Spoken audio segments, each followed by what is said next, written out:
ਅਸਾਮ ਵਿੱਚ ਚੋਣਾਂ ਦੌਰਾਨ ਮਿਲੀ ਬੀਜੇਪੀ ਲੀਡਰ ਦੀ ਕਾਰ ਵਿੱਚੋਂ ਈਵੀਐਮ ਮਸ਼ੀਨ। ਚੋਣ ਕਮਿਸ਼ਨ ਵੱਲੋਂ 4 ਪੋਲਿੰਗ ਅਫਸਰਾਂ ਨੂੰ ਕੀਤਾ ਸਸਪੈਂਡ। ਰਾਹੁਲ ਗਾਂਧੀ ਨੇ ਇਸ ਮਸਲੇ ਤੇ ਬੀਜੇਪੀ ਨੂੰ ਕਿਹਾ ਲੋਕਤੰਤਰ ਦਾ ਘਾਣ ਕਰਨ ਵਾਲੀ ਪਾਰਟੀ। ਕੇਂਦਰ ਸਰਕਾਰ ਨੇ ਪੰਜਾਬ ਦੇ ਕਿਸਾਨਾਂ ਤੇ ਲਗਾਏ ਵੱਡੇ ਇਲਜ਼ਾਮ। ਕਿਹਾ ਦੂਜੇ ਰਾਜਾਂ ਤੋਂ ਆਉਂਦੇ ਮਜ਼ਦੂਰਾਂ ਨੂੰ ਨਸ਼ਿਆਂ ਤੇ ਲਗਾ ਕੇ ਕਰਦੇ ਨੇ ਉਹਨਾਂ ਦਾ ਸ਼ੋਸ਼ਣ। ਲੱਖਾ ਸਿਧਾਣਾ ਪ੍ਰਤੀ ਕਿਸਾਨਾਂ ਨੇ ਦਿਖਾਇਆ ਆਪਣਾ ਨਰਮ ਰੁਖ। ਹੁਣ ਲੱਖਾਂ ਨੂੰ ਕਿਸਾਨ ਜਥੇਬੰਦੀਆਂ ਵੱਲੋਂ ਦਿੱਤੀ ਗਈ ਨਵੀਂ ਜ਼ਿੰਮੇਵਾਰੀ। ਪੰਜਾਬ ਦੇ ਸਾਬਕਾ ਡੀਜੀਪੀ ਸੁਮੇਧ ਸੈਣੀ ਅਤੇ ਆਈਜੀ ਪਰਮਰਾਜ ਸਿੰਘ ਉਮਰਾ ਨੰਗਲ ਅੱਜ ਫਰੀਦਕੋਟ ਦੀ ਅਦਾਲਤ 'ਚ ਹੋਏ ਪੇਸ਼। ਅਗਲੀ ਪੇਸ਼ੀ 27 ਅਪ੍ਰੈਲ ਨੂੰ। ਸਤਿ ਸ਼੍ਰੀ ਅਕਾਲ, ਦੈਨਿਕ ਸਵੇਰਾ 'ਚ ਤੁਹਾਡਾ ਸਵਾਗਤ ਹੈ। ਮੈਂ ਹਰਮਨ। ਬੀਜੇਪੀ ਕੈਂਡੀਡੇਟ ਦੀ ਕਾਰ 'ਚ ਮਿਲੀ ਈਵੀਐਮ ਮਸ਼ੀਨ ਦੀ ਇੱਕ ਵੀਡੀਓ ਸੋਸ਼ਲ ਮੀਡੀਆ ਤੇ ਕਾਫੀ ਵਾਇਰਲ ਹੋ ਰਹੀ ਹੈ, ਜਿਸ ਤੋਂ ਬਾਅਦ ਅਸਾਮ 'ਚ ਵਿਵਾਦ ਖੜਾ ਹੋ ਗਿਆ ਅਤੇ ਇਸ ਮਾਮਲੇ 'ਚ ਕਾਰਵਾਈ ਕਰਦੇ ਹੋਏ ਚੋਣ ਕਮਿਸ਼ਨ ਵੱਲੋਂ 4 ਪੋਲਿੰਗ ਅਫਸਰਾਂ ਨੂੰ ਸਸਪੈਂਡ ਕਰ ਦਿੱਤਾ ਗਿਆ। ਦਰਅਸਲ ਅਸਾਮ ਵਿੱਚ ਮਤਦਾਨ ਦੇ ਦੂਜੇ ਪੜਾਅ ਦੇ ਖਤਮ ਹੋਣ ਤੋਂ ਬਾਅਦ ਇੱਕ ਵੀਡੀਓ ਸਾਹਮਣੇ ਆਈ, ਜਿਸ 'ਚ ਈਵੀਐਮ ਮਸ਼ੀਨ ਨੂੰ ਭਾਜਪਾ ਦੇ ਇੱਕ ਮੌਜੂਦਾ ਵਿਧਾਇਕ ਦੀ ਨਿੱਜੀ ਗੱਡੀ ਵਿੱਚ ਲਿਜਾਇਆ ਜਾ ਰਿਹਾ ਸੀ। ਇਹ ਕਾਰ ਭਾਜਪਾ ਉਮੀਦਵਾਰ ਕ੍ਰਿਸ਼ਨੇਂਦੂ ਪੌਲ ਦੀ ਦੱਸੀ ਜਾ ਰਹੀ ਹੈ।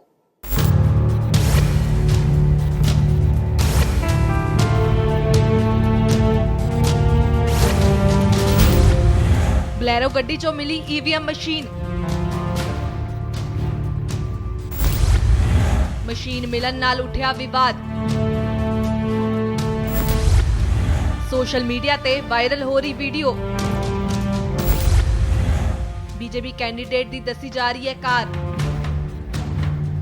ਅਸਾਮ ਵਿਧਾਨ ਸਭਾ 'ਚ ਦੂਜੇ ਚਰਨ ਦੀ VOTING ਖਤਮ ਹੋ ਗਈ ਹੈ, ਪਰ ਇਸੇ ਦੌਰਾਨ ਸੋਸ਼ਲ ਮੀਡੀਆ ਤੇ ਇੱਕ ਵੀਡੀਓ ਕਾਫੀ ਵਾਇਰਲ ਹੋ ਰਹੀ ਹੈ, ਜਿਸ ਦੇ ਵਿੱਚ ਸਫੇਦ ਰੰਗ ਦੀ ਜੀਪ ਦੇ ਵਿੱਚ ਈਵੀਐਮ ਮਸ਼ੀਨ ਦੇਖੀ ਜਾ ਰਹੀ ਹੈ ਤੇ ਕਿਹਾ ਜਾ ਰਿਹਾ ਹੈ ਕਿ ਇਹ ਕਾਰ ਬੀਜੇਪੀ ਕੈਂਡੀਡੇਟ ਕ੍ਰਿਸ਼ਨੇਂਦੂ ਪੌਲ ਦੀ ਹੈ, ਜਿਸ ਤੋਂ ਬਾਅਦ ਈਵੀਐਮ ਮਸ਼ੀਨ ਮਿਲਣ ਨਾਲ ਅਸਾਮ ਦੇ ਵਿੱਚ ਵਿਵਾਦ ਖੜਾ ਹੋ ਗਿਆ ਤੇ ਹੁਣ ਇਸੇ ਮਾਮਲੇ ਦੇ ਵਿੱਚ ਚੋਣ ਕਮਿਸ਼ਨ ਦੇ ਵੱਲੋਂ 4 ਪੋਲਿੰਗ ਅਫਸਰਾਂ ਨੂੰ ਸਸਪੈਂਡ ਕਰ ਦਿੱਤਾ ਗਿਆ ਤੇ ਸਾਰੇ ਸੰਬੰਧਿਤ ਬੂਥਾਂ ਦੇ ਵਿੱਚ ਦੁਬਾਰਾ VOTING ਦੇ ਆਦੇਸ਼ ਦੇ ਦਿੱਤੇ ਗਏ ਨੇ। ਗੱਡੀ 'ਚੋਂ ਈਵੀਐਮ ਮਸ਼ੀਨ ਮਿਲਣ ਤੋਂ ਬਾਅਦ ਕਾਂਗਰਸ ਦੇ ਵੱਲੋਂ ਬੀਜੇਪੀ ਤੇ ਕਈ ਤਰ੍ਹਾਂ ਦੇ ਆਰੋਪ ਲਗਾਏ ਜਾ ਰਹੇ ਨੇ। ਪ੍ਰਿੰਕਾ ਗਾਂਧੀ ਨੇ ਟਵੀਟ ਕਰਦੇ ਲਿਖਿਆ ਹੈ ਕਿ ਕਈ ਵਾਰ ਅਜਿਹੀਆਂ ਵੀਡੀਓ ਸਾਹਮਣੇ ਆਉਂਦੀਆਂ ਨੇ ਜਿਸ ਦੇ ਵਿੱਚ ਪ੍ਰਾਈਵੇਟ ਗੱਡੀਆਂ ਦੇ ਵਿੱਚ ਈਵੀਐਮ ਮਸ਼ੀਨਾਂ ਨੂੰ ਲਿਜਾਇਆ ਜਾਂਦਾ ਹੈ ਤੇ ਸਿੱਧੇ ਤੌਰ ਤੇ ਕਈ ਵਾਰ ਇਹ ਗੱਡੀਆਂ ਬੀਜੇਪੀ ਉਮੀਦਵਾਰ ਜਾਂ ਉਹਨਾਂ ਦੇ ਸਾਥੀਆਂ ਦੇ ਨਾਲ ਦੀ ਜੁੜੀਆਂ ਹੁੰਦੀਆਂ ਨੇ। ਪ੍ਰਿੰਕਾ ਗਾਂਧੀ ਤੋਂ ਬਾਅਦ ਕਾਂਗਰਸੀ ਲੀਡਰ ਸੁਸ਼ਮਿਤਾ ਦੇਵ ਨੇ ਵੀ ਕਿਹਾ ਕਿ ਅਸਾਮ ਵਿੱਚ ਬੀਜੇਪੀ ਦੀ ਹਾਰ ਹੋ ਰਹੀ ਹੈ ਤੇ ਇਸੇ ਕਰਕੇ ਉਹਨਾਂ ਦੇ ਵੱਲੋਂ ਅਜਿਹੀ ਘਟਨਾ ਨੂੰ ਅੰਜਾਮ ਦਿੱਤਾ ਗਿਆ ਹੈ।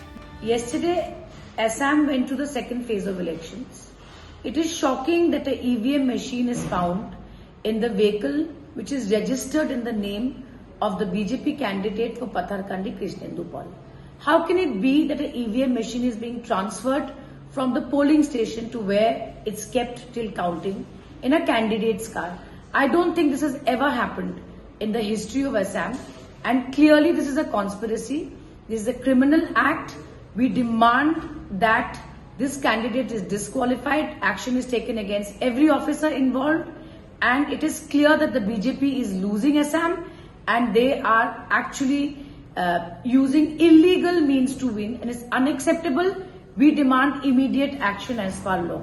ਦੱਸਦੀ ਕਿ ਬੀਤੇ ਦਿਨ ਅਸਾਮ ਦੇ ਕਰੀਮਗੰਜ ਜ਼ਿਲ੍ਹੇ ਦੇ ਵਿੱਚੋਂ ਬਲੈਰੋ ਗੱਡੀ 'ਚੋਂ ਈਵੀਐਮ ਮਸ਼ੀਨ ਮਿਲੀ ਹੈ ਤੇ ਗੱਡੀ ਬੀਜੇਪੀ ਕੈਂਡੀਡੇਟ ਕ੍ਰਿਸ਼ਨੇਂਦੂ ਪੌਲ ਦੀ ਦੱਸੀ ਜਾ ਰਹੀ ਹੈ, ਜੋ ਇਸ ਵਾਰ ਪਾਥਰਗੰਡੀ ਵਿਧਾਨ ਸਭਾ ਸੀਟ ਤੋਂ ਬੀਜੇਪੀ ਦੇ ਉਮੀਦਵਾਰ ਨੇ। ਹਾਲਾਂਕਿ ਇਸ ਮਾਮਲੇ ਦੇ ਵਿੱਚ ਕਾਰਵਾਈ ਤਾਂ ਸ਼ੁਰੂ ਕਰ ਦਿੱਤੀ ਗਈ ਹੈ, ਪਰ ਬੀਜੇਪੀ ਕੈਂਡੀਡੇਟ ਦੀ ਗੱਡੀ 'ਚੋਂ ਈਵੀਐਮ ਮਸ਼ੀਨ ਮਿਲਣ ਦੇ ਨਾਲ ਸਿਆਸਤ ਕਾਫੀ ਗਰਮਾ ਗਈ ਹੈ। ਦਿੱਲੀ ਤੋਂ ਅਜੇ ਛਾਹ ਦੇ ਨਾਲ ਬਿਊਰੋ ਰਿਪੋਰਟ। ਕੇਂਦਰ ਦੀ ਵਿਰੋਧੀ ਧਿਰ ਕਾਂਗਰਸ ਦੇ ਨੇਤਾ ਰਾਹੁਲ ਗਾਂਧੀ ਮੋਦੀ ਸਰਕਾਰ ਉੱਪਰ ਸਮੇਂ-ਸਮੇਂ ਤੇ ਸਵਾਲ ਖੜੇ ਕਰਦੇ ਰਹਿੰਦੇ ਨੇ। ਰਾਹੁਲ ਗਾਂਧੀ ਨੇ ਅੱਜ ਫੇਰ ਇੱਕ ਟਵੀਟ ਕੀਤਾ ਹੈ, ਜਿਸ ਵਿੱਚ ਉਹਨਾਂ ਕੇਂਦਰ ਦੀ ਮੋਦੀ ਸਰਕਾਰ ਤੇ ਤੰਜ ਕੱਸੇ। ਅਸਾਮ ਵਿੱਚ ਭਾਜਪਾ ਨੇਤਾ ਦੀ ਗੱਡੀ ਵਿੱਚੋਂ ਮਿਲੀ ਈਵੀਐਮ ਮਸ਼ੀਨ ਉੱਪਰ ਉਹਨਾਂ ਟਵੀਟ ਕਰਕੇ ਕਿਹਾ ਹੈ ਕਿ ਭਾਜਪਾ ਦੀ ਨੀਅਤ ਖਰਾਬ ਹੈ ਤੇ ਉਹ ਲੋਕਤੰਤਰ ਦੀ ਹਾਲਤ ਨੂੰ ਵੀ ਖਰਾਬ ਕਰ ਰਹੀ ਹੈ। ਬੀਜੇਪੀ ਕੈਂਡੀਡੇਟ ਦੀ ਕਾਰ 'ਚ ਮਿਲੀ ਈਵੀਐਮ ਮਸ਼ੀਨ ਦੀ ਇੱਕ ਵੀਡੀਓ ਸੋਸ਼ਲ ਮੀਡੀਆ ਤੇ ਕਾਫੀ ਵਾਇਰਲ ਹੋ ਰਹੀ ਹੈ, ਜਿਸ ਤੋਂ ਬਾਅਦ ਅਸਾਮ ਵਿੱਚ ਵਿਵਾਦ ਖੜਾ ਹੋ ਗਿਆ ਹੈ ਅਤੇ ਇਸ ਮਾਮਲੇ 'ਚ ਕਾਰਵਾਈ ਕਰਦੇ ਚੋਣ ਕਮਿਸ਼ਨ ਵੱਲੋਂ 4 ਪੋਲਿੰਗ ਅਫਸਰਾਂ ਨੂੰ ਸਸਪੈਂਡ ਕਰ ਦਿੱਤਾ ਗਿਆ। ਦਰਅਸਲ ਅਸਾਮ ਵਿੱਚ ਮਤਦਾਨ ਦੇ ਦੂਜੇ ਪੜਾਅ ਦੇ ਖਤਮ ਹੋਣ ਤੋਂ ਬਾਅਦ ਇੱਕ ਵੀਡੀਓ ਸਾਹਮਣੇ ਆਈ, ਜਿਸ 'ਚ ਈਵੀਐਮ ਮਸ਼ੀਨ ਨੂੰ ਭਾਜਪਾ ਦੇ ਇੱਕ ਮੌਜੂਦਾ ਵਿਧਾਇਕ ਦੀ ਨਿੱਜੀ ਗੱਡੀ ਵਿੱਚ ਲਿਜਾਇਆ ਜਾ ਰਿਹਾ ਸੀ। ਇਹ ਕਾਰ ਭਾਜਪਾ ਉਮੀਦਵਾਰ ਕ੍ਰਿਸ਼ਨੇਂਦੂ ਪੌਲ ਦੀ ਦੱਸੀ ਜਾ ਰਹੀ ਹੈ। ਇਸ ਤੋਂ ਬਾਅਦ ਵਿਰੋਧੀ ਧਿਰ ਦੇ ਨੇਤਾ ਰਾਹੁਲ ਗਾਂਧੀ ਨੇ ਟਵੀਟ ਕਰ ਭਾਜਪਾ ਦੀ ਨੀਅਤ ਬਾਰੇ ਸਵਾਲ ਕੀਤੇ। ਉਹਨਾਂ ਟਵੀਟ ਕਰ ਲਿਖਿਆ, ਈਸੀ ਦੀ ਗੱਡੀ ਖਰਾਬ, ਭਾਜਪਾ ਦੀ ਨੀਅਤ ਖਰਾਬ, ਲੋਕਤੰਤਰ ਦੀ ਹਾਲਤ ਖਰਾਬ, #EVM। ਇਸ ਟਵੀਟ ਜ਼ਰੀਏ ਰਾਹੁਲ ਗਾਂਧੀ ਨੇ ਭਾਜਪਾ ਦੀ ਨੀਅਤ ਨੂੰ ਖੋਟੀ ਦੱਸਿਆ ਅਤੇ ਲੋਕਤੰਤਰ ਦੇ ਹੋ ਰਹੇ ਕਾਂਡ ਦੀ ਤਸਵੀਰ ਜ਼ਾਹਰ ਕੀਤੀ। ਦੱਸ ਦਈਏ ਕਿ ਇਹ ਸਭ ਰਾਹੁਲ ਗਾਂਧੀ ਨੇ ਅਸਾਮ ਦੇ ਬੀਜੇਪੀ ਕੈਂਡੀਡੇਟ ਦੀ ਕਾਰ 'ਚ ਮਿਲੀ ਈਵੀਐਮ ਮਸ਼ੀਨ ਦੇ ਮੁੱਦੇ ਦੇ ਉੱਪਰ ਭਾਜਪਾ ਨੂੰ ਨਿਸ਼ਾਨਾ ਬਣਾ ਕੇ ਟਵੀਟ ਕੀਤਾ ਹੈ। ਕੇਂਦਰ ਸਰਕਾਰ ਵੱਲੋਂ ਪੰਜਾਬ ਦੇ ਡੀਜੀਪੀ ਅਤੇ ਚੀਫ ਸੈਕਟਰੀ ਨੂੰ ਚਿੱਠੀ ਲਿਖ ਕੇ ਪੰਜਾਬ ਦੀ ਸਰਹੱਦ ਤੇ ਰਹਿੰਦੇ ਕਿਸਾਨਾਂ ਉੱਪਰ ਵੱਡੇ ਇਲਜ਼ਾਮ ਲਗਾਏ ਨੇ। ਚਿੱਠੀ 'ਚ ਲਿਖਿਆ ਹੈ ਕਿ ਜੋ ਯੂਪੀ ਬਿਹਾਰ ਤੋਂ ਲੇਬਰ ਆਉਂਦੀ ਹੈ ਉਹਨਾਂ ਨੂੰ ਵਰਗਲਾ ਕੇ ਘੱਟ ਪੈਸਿਆਂ ਤੇ ਜ਼ਿਆਦਾ ਕੰਮ ਕਰਵਾਇਆ ਜਾਂਦਾ ਹੈ। ਇਸ ਦੇ ਨਾਲ ਹੀ ਮਜ਼ਦੂਰਾਂ ਨੂੰ ਨਸ਼ੇ ਦਾ ਆਦੀ ਬਣਾਉਣ ਦਾ ਆਰੋਪ ਵੀ ਕੇਂਦਰ ਵੱਲੋਂ ਕਿਸਾਨਾਂ ਤੇ ਲਗਾਇਆ ਗਿਆ। ਇਸ ਉੱਪਰ ਬੋਲਦੇ ਆਪ ਐਮਐਲਏ ਜੈ ਕਿਸ਼ਨ ਰੋੜੀ ਨੇ ਕੇਂਦਰ ਸਰਕਾਰ ਤੇ ਸਵਾਲ ਚੁੱਕੇ। ਉਹਨਾਂ ਕਿਹਾ ਕਿ ਮੋਦੀ ਸਰਕਾਰ ਪੂਰੇ ਭਾਰਤ 'ਚ ਨਫ਼ਰਤ ਦੀ ਰਾਜਨੀਤੀ ਪੈਦਾ ਕਰਨਾ ਚਾਹੁੰਦੀ ਹੈ। ਕਿਸਾਨਾਂ ਵੱਲੋਂ ਖੇਤੀ ਕਾਨੂੰਨਾਂ ਦੇ ਖਿਲਾਫ ਲਗਾਤਾਰ ਹੱਲਾ ਬੋਲ ਜਾਰੀ ਹੈ। ਇਸੇ ਦੇ ਚੱਲਦੇ ਕਿਸਾਨਾਂ ਵੱਲੋਂ ਕੇਂਦਰ ਸਰਕਾਰ ਖਿਲਾਫ ਲਗਾਤਾਰ ਪ੍ਰਦਰਸ਼ਨ ਕੀਤੇ ਜਾ ਰਹੇ ਨੇ। ਦਿੱਲੀ 'ਚ ਧਰਨਾ ਲਗਾਇਆ ਕਿਸਾਨਾਂ ਨੂੰ 4 ਮਹੀਨੇ ਤੋਂ ਉੱਪਰ ਦਾ ਸਮਾਂ ਹੋ ਚੁੱਕਿਆ ਹੈ। ਉੱਥੇ ਕਿਸਾਨਾਂ ਨੂੰ ਧਰਨੇ ਤੋਂ ਉਠਾਉਣ ਲਈ ਕੇਂਦਰ ਸਰਕਾਰ ਵੱਲੋਂ ਲਗਾਤਾਰ ਕੋਸ਼ਿਸ਼ਾਂ ਕੀਤੀਆਂ ਜਾ ਰਹੀਆਂ ਨੇ। ਕੇਂਦਰ ਸਰਕਾਰ ਵੱਲੋਂ ਪੰਜਾਬ ਦੇ ਡੀਜੀਪੀ ਅਤੇ ਚੀਫ ਸੈਕਟਰੀ ਨੂੰ ਚਿੱਠੀ ਲਿਖ ਕੇ ਪੰਜਾਬ ਦੀ ਸਰਹੱਦ ਤੇ ਰਹਿੰਦੇ ਕਿਸਾਨਾਂ ਉੱਤੇ ਹੁਣ ਵੱਡੇ ਇਲਜ਼ਾਮ ਲਗਾਏ ਗਏ ਨੇ। ਇਸ ਚਿੱਠੀ 'ਚ ਲਿਖਿਆ ਗਿਆ ਹੈ ਕਿ ਸਰਹੱਦੀ ਇਲਾਕਿਆਂ ਦੇ ਕਿਸਾਨਾਂ ਵੱਲੋਂ ਯੂਪੀ ਬਿਹਾਰ ਤੋਂ ਆਈ ਲੇਬਰ ਨੂੰ ਵਰਗਲਾ ਕੇ ਲਿਆਂਦਾ ਜਾਂਦਾ ਹੈ ਅਤੇ ਫਿਰ ਘੱਟ ਪੈਸਿਆਂ ਤੇ ਉਹਨਾਂ ਕੋਲੋਂ ਜ਼ਿਆਦਾ ਦੇਰ ਕੰਮ ਕਰਵਾਇਆ ਜਾਂਦਾ ਹੈ। ਇਸ ਦੇ ਨਾਲ ਹੀ ਉਹਨਾਂ ਮਜ਼ਦੂਰਾਂ ਨੂੰ ਨਸ਼ੇ ਦੇ ਆਦੀ ਬਣਾਉਣ ਦਾ ਵੀ ਇਲਜ਼ਾਮ ਲਗਾਇਆ। ਇਸ ਉੱਪਰ ਆਮ ਆਦਮੀ ਪਾਰਟੀ ਦੇ ਐਮਐਲਏ ਜੈ ਕਿਸ਼ਨ ਰੋੜੀ ਨੇ ਕੇਂਦਰ ਸਰਕਾਰ ਉੱਪਰ ਤੰਜ ਕੱਸਦੇ ਕਿਹਾ ਹੈ ਕਿ ਮੋਦੀ ਸਰਕਾਰ ਪੂਰੇ ਭਾਰਤ 'ਚ ਨਫ਼ਰਤ ਦੀ ਰਾਜਨੀਤੀ ਪੈਦਾ ਕਰ ਰਹੀ ਹੈ। 2019 ਦੀ ਰਿਪੋਰਟ ਨੂੰ ਹੁਣ ਜਨਤਕ ਕਰਕੇ ਉਹਦੇ ਤੇ ਸਵਾਲ ਖੜੇ ਕਰਨੇ ਇਹ ਦਰਸਾਉਂਦਾ ਹੈ ਕਿ ਮੋਦੀ ਸਾਹਿਬ ਜਿਹੜੇ ਆ ਪੂਰੇ ਭਾਰਤ ਦੇ ਵਿੱਚ ਜਿਹੜੀ ਨਫ਼ਰਤ ਦੀ ਰਾਜਨੀਤੀ ਪੈਦਾ ਕਰ ਰਹੇ ਆ। ਉਹ ਲੋਕਾਂ ਨੂੰ ਵੱਖ-ਵੱਖ ਧਰਮਾਂ ਦੇ ਵਿੱਚ ਵੱਖ-ਵੱਖ ਜਾਤਾਂ ਦੇ ਵਿੱਚ ਵੰਡਣ ਦੀ ਕੋਸ਼ਿਸ਼ ਕਰ ਰਹੇ ਆ। ਪਰ ਪੰਜਾਬ ਦੇ ਵਿੱਚੋਂ ਜਿਹੜਾ ਕਿਸਾਨ ਮਜ਼ਦੂਰ ਅੰਦੋਲਨ ਨਿਕਲਿਆ, ਜਿਹਨੇ ਹਰਿਆਣੇ ਵਿੱਚ ਗਿਆ, ਜਿਹੜਾ ਪੂਰੇ ਭਾਰਤ ਵਿੱਚ ਜਾ ਕੇ ਹੁਣ ਪੂਰੇ ਵਿਦੇਸ਼ਾਂ ਦੇ ਵਿੱਚ ਵੀ ਸਦਨਾਂ ਦੇ ਵਿੱਚ ਆਵਾਜ਼ ਗੂੰਜ ਰਹੀ ਹੈ, ਉਹਨੂੰ ਕਿਤੇ ਨਾ ਕਿਤੇ ਇਹਨਾਂ ਨੇ ਬਹੁਤ ਹੱਥ ਕੰਡੇ ਅਪਣਾਏ ਕਿ ਇਹਨੂੰ ਬਦਨਾਮ ਕੀਤਾ ਜਾਵੇ, ਕਿਤੇ ਨਾ ਕਿਤੇ ਇਹਨੂੰ ਤਾਰ-ਪੀੜੋ ਕੀਤਾ ਜਾਵੇ। ਇਹ ਅਲੱਗ-ਅਲੱਗ ਢੰਗ ਦੇ ਨਾਲ, ਅਲੱਗ-ਅਲੱਗ ਤਰੀਕਿਆਂ ਦੇ ਨਾਲ ਪੰਜਾਬ ਦੇ ਲੋਕਾਂ ਨੂੰ ਜਾਂ ਜਿਹੜੇ ਪੰਜਾਬ ਦੇ ਵਿੱਚ ਕੰਮ ਕਰਨ ਆਉਂਦੇ ਨੇ ਉਹਨਾਂ ਨੂੰ ਬਦਨਾਮ ਕਰਨ ਦੀ ਕੋਸ਼ਿਸ਼ ਕਰ ਰਹੇ ਨੇ। ਮੈਂ ਸਮਝਦਾ ਕਿ ਜਿਹੜੇ ਪ੍ਰਵਾਸੀ ਮਜ਼ਦੂਰ ਜਿਨ੍ਹਾਂ ਦਾ ਸਾਡੇ ਪਰਿਵਾਰਾਂ ਦੇ ਨਾਲ, ਸਾਡੇ ਘਰਾਂ ਦੇ ਵਿੱਚ, ਜਿਹੜੇ ਸਾਡੇ ਪਰਿਵਾਰਾਂ ਵਾਂਗ ਸਾਡੇ ਵਿੱਚ ਰਹਿੰਦੇ ਨੇ, ਉਹਨਾਂ ਨੂੰ ਬਦਨਾਮ ਕਰਨਾ, ਉਹਨਾਂ ਨੂੰ ਜਿਹੜਾ ਇਸ ਤਰ੍ਹਾਂ ਦੇ ਲਾਸ਼ਣ ਲਾਣਾ ਔਰ 2019 ਦੀ ਰਿਪੋਰਟ ਨੂੰ ਹੁਣ ਜਨਤਕ ਕਰਨਾ, ਕਿਤੇ ਨਾ ਕਿਤੇ ਸਾਡਾ ਜਿਹੜਾ ਕਿਸਾਨ ਮਜ਼ਦੂਰ ਅੰਦੋਲਨ ਚੱਲ ਰਿਹਾ ਉਹਦੇ ਤੇ ਇਹਨਾਂ ਦਾ ਨਿਸ਼ਾਨਾ ਆ। ਪਰ ਉਹਨਾਂ ਨੂੰ ਸਮਝ ਲੈਣਾ ਚਾਹੀਦਾ ਕਿ ਪੰਜਾਬ ਦੇ ਲੋਕਾਂ ਨੇ ਜਿੱਥੇ ਹੁਣ ਪਹਿਲਾਂ ਜਿੰਨੇ ਵੀ ਅੱਜ ਤੱਕ ਇਸ ਤਰ੍ਹਾਂ ਦੇ ਇਹਨਾਂ ਨੇ ਘਟਨਾਕ੍ਰਮ ਕੀਤੇ ਉਹ ਫੇਲ ਕੀਤੇ ਆ, ਤੇ ਆਉਣ ਵਾਲੇ ਸਮੇਂ ਦੇ ਵਿੱਚ ਵੀ ਜਿਹੜਾ ਆ ਮੋਦੀ ਸਾਹਿਬ ਨੂੰ ਜਿਹੜੀ ਮੂੰਹ ਦੀ ਖਾਣੀ। ਖੇਤੀ ਕਾਨੂੰਨਾਂ ਨੂੰ ਲੈ ਕੇ ਕੇਂਦਰ ਅਤੇ ਕਿਸਾਨਾਂ ਵਿਚਕਾਰ ਮਸਲਾ ਉਲਝਦਾ ਜਾ ਰਿਹਾ ਹੈ। ਕਿਸਾਨਾਂ ਵੱਲੋਂ ਪਹਿਲਾਂ ਪੰਜਾਬ ਵਿੱਚ ਸੰਘਰਸ਼ ਕੀਤਾ, ਉਸ ਤੋਂ ਬਾਅਦ ਦਿੱਲੀ ਦੀਆਂ ਸਰਹੱਦਾਂ ਤੇ ਜਾ ਬੈਠੇ। ਕੇਂਦਰ ਨਾਲ ਮੀਟਿੰਗਾਂ ਹੋਈਆਂ, ਗੱਲ ਨਾ ਬਣਨ ਤੇ 26 ਜਨਵਰੀ ਨੂੰ ਰੈਲੀ ਕੀਤੀ ਗਈ, ਜਿਸ 'ਚ ਸੰਘਰਸ਼ ਦਾ ਹਿੰਸਕ ਰੂਪ ਵੇਖਣ ਨੂੰ ਮਿਲਿਆ। ਨੌਜਵਾਨਾਂ ਨੂੰ ਵਰਗਲਾਉਣ ਦੇ ਕਈ ਲੋਕਾਂ ਤੇ ਇਲਜ਼ਾਮ ਲੱਗੇ, ਜਿਨ੍ਹਾਂ 'ਚ ਦੀਪ ਸਿੱਧੂ ਤੇ ਲੱਖਾ ਸਿਧਾਣਾ ਵੀ ਸ਼ਾਮਿਲ ਸਨ।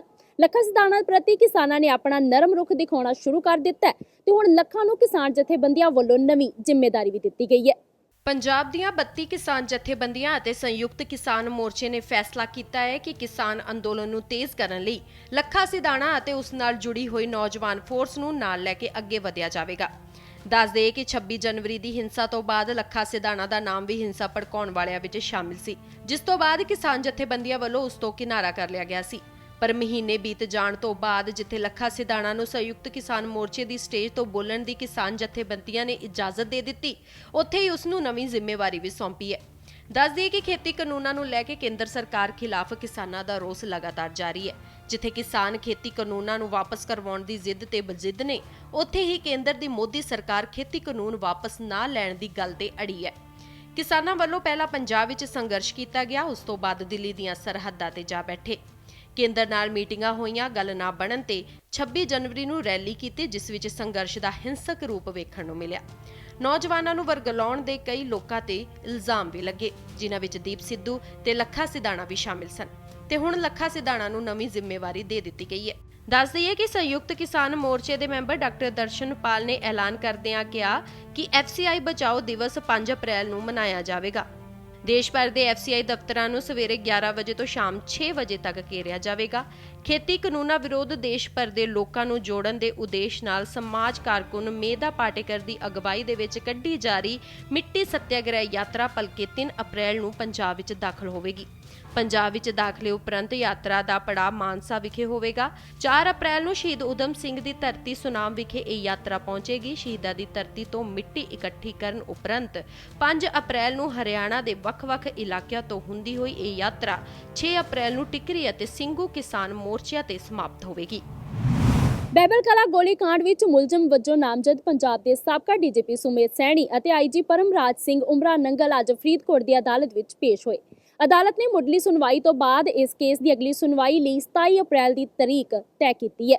ਦੱਸਣਯੋਗ ਹੈ ਕਿ ਸੁਮੇਧ ਸੈਣੀ ਨੂੰ ਫਰੀਦਕੋਟ ਦੀ ਅਦਾਲਤ ਨੇ ਅਗਾਊ ਜ਼ਮਾਨਤ ਦੇਣ ਤੋਂ ਵੀ ਇਨਕਾਰ ਕਰ ਦਿੱਤਾ ਸੀ। ਬਹਿਬਲ ਕਲਾਂ ਗੋਲੀकांड ਦੇ ਮਾਮਲੇ ਦੇ ਵਿੱਚ ਅੱਜ ਫਰੀਦਕੋਟ ਅਦਾਲਤ 'ਚ ਸੁਣਵਾਈ ਹੋਈ ਹੈ। ਇਸ ਸੁਣਵਾਈ ਵੇਲੇ ਸਾਬਕਾ ਡੀਜੀਪੀ ਸੁਮੇਧ ਸੈਣੀ ਖਾਸ ਤੌਰ ਤੇ ਹਾਜ਼ਰ ਰਹੇ। ਇਸ ਤੋਂ ਇਲਾਵਾ ਉਹਨਾਂ ਦੇ ਨਾਲ ਮੁਅੱਤਲ ਆਈਜੀ ਪਰਮਰਾਜ ਸਿੰਘ ਉਮਰਾ ਨੰਗਲ, ਸਾਬਕਾ ਐਸਐਸਪੀ ਚਰਨਜੀਤ ਸ਼ਰਮਾ, ਪੰਕਜ ਬਾਂਸਲ ਤੇ ਹੋਰ ਵੀ ਪੇਸ਼ ਹੋਏ। ਦੱਸਦੇ ਕਿ ਪਿਛਲੀ ਸੁਣਵਾਈ ਦੌਰਾਨ ਹੀ ਅਦਾਲਤ ਨੇ ਇਸ ਮਾਮਲੇ ਦੇ ਵਿੱਚ ਸ਼ਾਮਲ ਲੋਕਾਂ ਨੂੰ ਹਾਜ਼ਰ ਰਹਿਣ ਦੇ ਲਈ ਕਿਹਾ ਸੀ। ਇਸੇ ਦੇ ਚਲਦਿਆਂ ਅੱਜ ਇਹ ਸਾਰੇ ਅਦਾਲਤ ਦੇ ਵਿੱਚ ਪੇਸ਼ ਹੋਏ। ਅੱਜ ਦੀ ਸੁਣਵਾਈ ਮੌਕੇ ਡੀਜੀਪੀ ਸੁਮੇਧ ਸੈਣੀ, ਮੁਅੱਤਲ ਆਈਜੀ ਪਰਮਰਾਜ ਸਿੰਘ ਉਮਰਾ ਨੰਗਲ, ਸਾਬਕਾ ਐਸਐਸਪੀ ਚਰਨਜੀਤ ਸਿੰਘ ਸ਼ਰਮਾ, ਪੰਕਜ ਬਾਂਸਲ ਤੇ ਹੋਰ ਇਸ ਮਾਮਲੇ ਦੇ ਵਿੱਚ ਸ਼ਾਮਲ ਵੱਡੇ ਅਧਿਕਾਰੀ ਵੀ ਪੇਸ਼ ਹੋਏ। ਫਰੀਦਕੋਟ ਦੀ ਅਦਾਲਤ ਨੇ ਇਸ ਮਾਮਲੇ ਦੀ ਅਗਲੀ ਸੁਣਵਾਈ ਹੁਣ 27 ਅਪ੍ਰੈਲ ਨੂੰ ਰੱਖ ਦਿੱਤੀ ਹੈ, ਜਿਸ ਵਿੱਚ ਇਸ ਮਾਮਲੇ ਨੂੰ ਲੈ ਕੇ ਬਹਿਸ ਹੋ ਸਕਦੀ ਹੈ। ਹੁਸ਼ਿਆਰਪੁਰ 'ਚ ਨਾਬਾਲਿਗ ਲੜਕੀ ਨਾਲ ਬਲਾਤਕਾਰ ਮਾਮਲੇ 'ਚ ਪੀੜਿਤ ਪਰਿਵਾਰ ਨਾਲ ਮੁਲਾਕਾਤ ਕਰਨ ਦੇ ਲਈ ਭਾਜਪਾ ਦੇ ਸੀਨੀਅਰ ਨੇਤਾ ਵਿਜੇ ਸਾਪਲਾ ਪਹੁੰਚੇ, ਜਿੱਥੇ ਉਹਨਾਂ ਵੱਲੋਂ ਪਰਿਵਾਰ ਨਾਲ ਦੁੱਖ ਸਾਂਝਾ ਕੀਤਾ ਗਿਆ ਅਤੇ ਇਸ ਦੌਰਾਨ ਵਿਜੇ ਸਾਪਲਾ ਵੱਲੋਂ ਪਰਿਵਾਰ ਨੂੰ ਇਨਸਾਫ ਦਾ ਵੀ ਪੂਰਾ ਭਰੋਸਾ ਦਿੱਤਾ ਗਿਆ। ਦੱਸ ਦਈਏ ਕਿ ਇਸ ਮੌਕੇ ਉਹਨਾਂ ਦੇ ਨਾਲ ਐਸਐਸਪੀ ਨਵਜੋਤ ਸਿੰਘ ਮਾਹਲ ਅਤੇ ਡਿਪਟੀ ਕਮਿਸ਼ਨਰ ਅਪਨੀਤ ਰਿਆਤ ਵੀ ਮੌਜੂਦ ਸਨ। ਪੁਲਿਸ ਨੂੰ ਜਿਹੜੀਆਂ ਅਸੀਂ ਧਾਰਾਵਾਂ ਅਸੀਂ ਕਹੀਆਂ ਸੀ ਉਹ ਉਹਨਾਂ ਨੇ ਲਗਾਈਆਂ। ਉਹਦੇ 'ਚ ਉਹਨਾਂ ਨੇ ਰੇਪ ਦਾ ਕੇਸ ਵੀ ਲਾਇਆ ਆ, ਰੇਪ ਕੇਸ ਵੀ ਦਾਖਲ ਕੀਤਾ ਔਰ 306 ਵੀ ਲਗਾਈ ਆ ਔਰ ਐਸਸੀ ਐਕਟ ਜਿਹੜਾ ਆ ਉਹ ਵੀ ਲਗਾਇਆ ਔਰ ਐਸਸੀ ਐਕਟ ਦੇ ਵਿੱਚ ਕੁਝ ਅਸੀਂ ਵਾਧਾ ਕਰਨ ਦੇ ਲਈ ਆਪਣੇ ਕਮਿਸ਼ਨ ਵੱਲੋਂ ਉਹਨਾਂ ਨੂੰ ਦਾਇਰ ਕਿਹਾ ਆ ਔਰ ਉਹ ਵੀ ਉਹਨਾਂ ਨੇ ਪੁਲਿਸ ਨੇ ਮੰਨਿਆ ਕਿ ਅਸੀਂ ਇਹ ਦਾਇਰ ਜਿਹੜੀਆਂ ਅੱਜ ਹੀ ਸ਼ਾਮ ਤੱਕ ਹੋ ਜਾਣਗੀਆਂ। ਸੋ ਜਿੱਥੇ ਤੱਕ ਬਾਕੀ ਦੀਆਂ ਗੱਲਾਂ ਸੀ ਕਿ ਕੰਪਨਸੇਸ਼ਨ ਜਿਹੜੀ ਆ ਉਹਨੂੰ ਮਿਲ ਜਾਣੀ ਚਾਹੀਦੀ ਸੀ, ਜਿਹਦੇ 'ਚ ਹਲੇ ਦੇਰ ਹੋਈ ਆ। ਹੁਣੇ ਡੀਸੀ ਸਾਹਿਬ ਵਿੱਚ ਬੈਠੇ ਸੀ ਮੀਟਿੰਗ ਦੇ ਔਰ ਉਹਨਾਂ ਨੇ ਕਿਹਾ ਕਿ ਸੋਮਵਾਰ ਤੱਕ ਅਸੀਂ ਉਹ ਜਿਹੜੀ ਕੰਪਨਸੇਸ਼ਨ ਜਿਹੜੀ ਆ ਉਹਨਾਂ ਦੇ ਘਰ ਤੱਕ ਪਹੁੰਚਾ ਦੇਵਾਂਗੇ, ਕਿਉਂਕਿ ਜਦੋਂ ਮੌਤ ਹੋ ਜਾਂਦੀ ਤਾਂ 8.25 ਲੱਖ ਰੁਪਇਆ ਹੁੰਦਾ ਔਰ ਸ਼ਰਤਾਂ ਦੇ ਅਨੁਸਾਰ ਜਿਹੜੀਆਂ ਗਾਈਡਲਾਈਨ ਆ ਉਹਦੇ 'ਚ 50% ਜਿਹੜਾ ਆ ਉਹਨੂੰ ਪਹਿਲਾਂ ਦੇਣਾ ਹੁੰਦਾ ਔਰ 50% ਜਦੋਂ ਅਸੀਂ ਚਲਾਨ ਪੇਸ਼ ਕਰਦੇ ਹਾਂ ਉਦੋਂ ਦੇਣਾ ਹੁੰਦਾ ਹੈ। ਸੋ ਪਹਿਲਾਂ 50% ਜਿਹੜਾ ਆ ਉਹਨਾਂ ਨੂੰ ਭਾਵ 4,12,500 ਰੁਪਇਆ ਉਹ ਉਹਨਾਂ ਨੂੰ ਸੋਮਵਾਰ ਤੱਕ ਡੀਸੀ ਸਾਹਿਬ ਨੇ ਕਿਹਾ ਕਿ ਅਸੀਂ ਦੇ ਦਿਆਂਗੇ, ਕਿਉਂਕਿ ਮੈਨੂੰ ਜਦੋਂ ਆਇਆ ਪਰਿਵਾਰ ਨੇ ਕਿਹਾ ਕਿ ਮੈਨੂੰ ਹਾਲੇ ਤੱਕ ਸਾਨੂੰ ਉਹਨਾਂ ਨੂੰ ਪੁੱਛਿਆ ਸੀ ਕਿ ਤੁਹਾਨੂੰ ਕੋਈ ਕੰਪਨਸੇਸ਼ਨ ਮਿਲੀ ਤਾਂ ਉਹਨਾਂ ਨੇ ਕਿਹਾ ਨਹੀਂ, ਉਹਦੇ ਲਈ ਵੀ ਉਹਨਾਂ ਨੇ ਕਿਹਾ। ਦੂਸਰਾ ਉਹਨਾਂ ਨੂੰ ਅਸੀਂ ਇਹ ਵੀ ਕਿਹਾ ਸੀ ਕਿ ਕੋਈ ਦਬਾਅ ਤਾਂ ਨਹੀਂ ਕਿਸੇ ਤਰੀਕੇ ਦਾ, ਤੇ ਫਿਲਹਾਲ ਹਾਲੇ ਤੱਕ ਤਾਂ ਉਹਨਾਂ ਨੇ ਇਹ ਕਿਹਾ ਕਿ ਸਾਨੂੰ ਸਿੱਧੇ ਤੌਰ 'ਤੇ ਤਾਂ ਕੋਈ ਦਬਾਅ ਨਹੀਂ ਹੈਗਾ, ਪਰ ਜਿਹੜਾ ਸਾਨੂੰ ਕੋਈ ਮਿਲਣ ਆਉਂਦਾ ਉਹ ਨੂੰ ਜ਼ਰੂਰ ਕਿਹਾ ਜਾਂਦਾ ਕਿ ਇਹਨਾਂ ਨੂੰ ਨਾ ਮਿਲਿਆ ਜਾਵੇ ਇਹ ਐਸਾ, ਔਰ ਉਹਨਾਂ 'ਤੇ ਕੋਈ ਦਬਾਅ ਨਾ ਬਣੇ। ਇਸ ਕਰਕੇ ਐਸਐਸਪੀ ਸਾਹਿਬ ਨੇ ਦੱਸਿਆ ਵੀ ਹੈ ਕਿ ਅਸੀਂ ਇੱਕ ਪੀਸੀਆਰ ਦੀ ਗੱਡੀ ਜਿਹੜੀ ਸ਼ਾਮ ਨੂੰ ਰੋਜ਼ ਉਹਨਾਂ ਨੂੰ ਦੇਖ ਕੇ ਆਏਗੀ ਕਿ ਕਿਸੇ ਤਰੀਕੇ ਦਾ ਉਹਨਾਂ ਨੂੰ ਕੋਈ ਪ੍ਰੋਬਲਮ ਨਾ ਹੋਵੇ, ਉਹ ਦੇਖਣ ਦੀ ਕੰਮ ਵੀ ਕੀਤਾ ਹੈ। ਔਰ ਨਾਲ ਜਿਹੜੀਆਂ ਸਾਡੀਆਂ ਪੀਓ ਐਕਟ ਦੇ ਮੁਤਾਬਿਕ ਉਸ ਪਰਿਵਾਰ ਨੂੰ ਜਿਹਦੇ ਕੋਲ ਕੋਈ ਘਰ ਨਾ ਹੋਵੇ, ਪੀਓ ਐਕਟ ਦੇ ਮੁਤਾਬਿਕ ਉਹਨੂੰ ਇੱਕ ਘਰ ਦਾ ਪ੍ਰੋਵੀਜ਼ਨ ਵੀ ਹੁੰਦਾ ਔਰ ਉਹਦੇ ਲਈ ਵੀ ਡੀਸੀ ਸਾਹਿਬ ਨੂੰ ਅਸੀਂ ਜਿਹੜੇ ਆਪਣੀ ਦੱਸਦੀ ਹੈ ਕਿ ਪੀਓ ਐਕਟ ਬਾਰੇ, ਔਰ ਉਹਨਾਂ ਨੇ ਵੀ ਕਿਹਾ ਕਿ ਅਸੀਂ ਇਹਦੇ 'ਤੇ ਛੇਤੀ ਕੰਮ ਕਰ ਦਿਆਂਗੇ। ਔਰ ਨਾਲ ਇੱਕ ਪਰਿਵਾਰ ਦੇ ਸਦੱਸਿਆਂ ਨੂੰ ਨੌਕਰੀ ਦਾ ਵੀ ਪ੍ਰੋਵੀਜ਼ਨ ਹੁੰਦਾ ਇਸ ਪੀਓ ਐਕਟ ਦੇ ਤਹਿਤ, ਔਰ ਉਹ ਵੀ ਉਹਨਾਂ ਨੇ ਕਿਹਾ ਕਿ ਅਸੀਂ ਸਾਨੂੰ ਅਪਰੋਚ ਕਰਨਗੇ ਤਾਂ ਅਸੀਂ ਉਹਨਾਂ ਨੂੰ ਵੀ ਜਿਹੜਾ ਕਿਤੇ ਨਾ ਕਿਤੇ ਨੌਕਰੀ ਦੇ ਵਿੱਚ ਐਡਜਸਟ ਕਰਾਂਗੇ। ਚੌਥਾ ਜਿਹੜਾ ਆ ਕਿ ਉਹਦੇ 'ਚ ਪੈਨਸ਼ਨ ਦਾ ਪ੍ਰਾਵਧਾਨ ਹੁੰਦਾ, ਜਦੋਂ ਕਿਤੇ ਉਹ ਘਰ 'ਚ ਲੇਡੀ ਜਿਹੜੀ ਹੋਵੇ, ਬਜ਼ੁਰਗ ਹੋਵੇ, ਕਾ ਸਾਧਨ ਕਮਾਈ ਦੇ ਨਾ ਹੋਣ ਤਾਂ ਉਹਨਾਂ ਨੂੰ ਪੈਨਸ਼ਨ ਦੇ ਵੀ ਇਸ ਪੀਓ ਐਕਟ ਦੇ ਵਿੱਚ ਹੁੰਦਾ। ਉਹ 5,000 ਰੁਪਈਆ ਪੀਓ ਐਕਟ ਦੇ ਹਿਸਾਬ ਨਾਲ ਉਹ ਸੋਸ਼ਲ ਵੈਲਫੇਅਰ ਡਿਪਾਰਟਮੈਂਟ ਉਹਨਾਂ ਨੂੰ ਸੈਂਟਰਲ ਗਵਰਨਮੈਂਟ ਵੱਲੋਂ ਹਦਾਇਤਾਂ ਅਨੁਸਾਰ ਦਿੱਤਾ ਜਾਣਾ ਹੁੰਦਾ ਪੀਓ ਐਕਟ ਦੇ ਹਿਸਾਬ ਨਾਲ, ਔਰ ਉਹ ਵੀ ਉਹਨਾਂ ਨੂੰ ਕਹਿ ਦਿੱਤਾ। ਔਰ ਉਹਨਾਂ ਨੇ ਕਿਹਾ ਕਿ ਅਸੀਂ ਇਹਦੀ ਵੀ ਫਾਈਲ ਜਿਹੜੀ ਆ ਉਹ ਸੋਮਵਾਰ ਨੂੰ, ਕਿਉਂਕਿ ਹੁਣ 3 ਦਿਨ ਛੁੱਟੀਆਂ ਆ, ਤੇ ਉਹ ਸੋਮਵਾਰ ਨੂੰ ਫਾਈਲ ਜਿਹੜੀ ਉਹ ਮੂਵ ਹੋ ਜਾਏਗੀ।